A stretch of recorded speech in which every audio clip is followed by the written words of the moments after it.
Já parou para pensar numa cidade vibrante que literalmente nasceu ao lado de uma das maiores maravilhas da natureza? Pois é, essa é a história impressionante de Foz do Iguaçu, uma metrópole que brotou no coração da selva. Mas como é que isso acontece, né? Como um pontinho isolado no mapa vira um centro super importante? Para a gente entender essa jornada, a gente precisa voltar no tempo. E não é pouco tempo, não. É voltar muito. Olha só, por mais de 6.000 anos, essa terra foi o lar de povos originários, que viviam ali em total harmonia com a natureza. Era um mundo praticamente intocado. Isso até 1542, quando o explorador espanhol Álvaro Nunes Cabeça de Vaca deu de cara com as cataratas. Foi o primeiro grande encontro entre dois mundos bem ali naquele lugar. Mesmo depois dessa descoberta pelos europeus, a região continuou super selvagem, bem inóspita por séculos. Para se ter uma ideia, em 1881, a população fixa do lugar que um dia seria Foz do Iguaçu era de apenas 2 pessoas. É isso mesmo, 2. E esses dois pioneiros, um brasileiro e um espanhol, não ficaram sozinhos por muito tempo, não.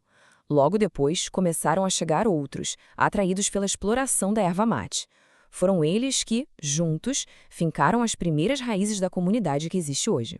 O verdadeiro ponto de virada, a grande mudança mesmo, veio em 1889. O governo brasileiro percebeu a importância estratégica daquela fronteira e decidiu criar ali uma colônia militar. Isso não era só uma base, sabe? Foi a semente plantada de propósito para que uma cidade começasse a crescer ali. Bom, a presença dos militares trouxe mais segurança e uma infraestrutura bem básica, o que acabou atraindo mais gente. E o resultado? Um crescimento bem rápido. No comecinho do século XX, aquela pequena comunidade já tinha cerca de 2.000 almas. E a vida ali era a pura definição de fronteira. Imagina só, uma única hospedaria, umas 4 mercearias, um quartel bem rústico e uma estação de telégrafo que era a única ligação com o resto do mundo. Era uma vida de subsistência, totalmente moldada pela necessidade. E essa evolução de um lugar de fronteira para uma cidade de verdade foi sendo oficializada em etapas. De colônia militar em 1889, passou a ser a Vila Iguaçu em 1910. Em 1914, virou um município e, finalmente, em 1918, ganhou o nome que a gente conhece hoje, Foz do Iguaçu. Mas o destino da cidade sempre esteve muito ligado ao da sua maravilha natural.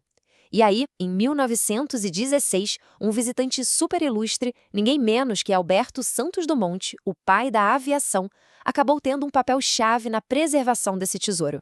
Quando ele viu as cataratas, que na época eram uma propriedade particular, ele ficou maravilhado, mas também chocado.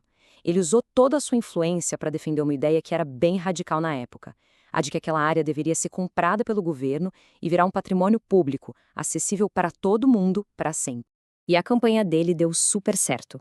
Em 1939, a visão dele virou realidade, com a criação do Parque Nacional do Iguaçu.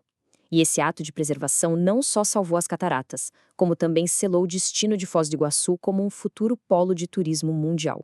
Com o parque já criado, o próximo grande salto de Foz do Iguaçu viria através de concreto e aço.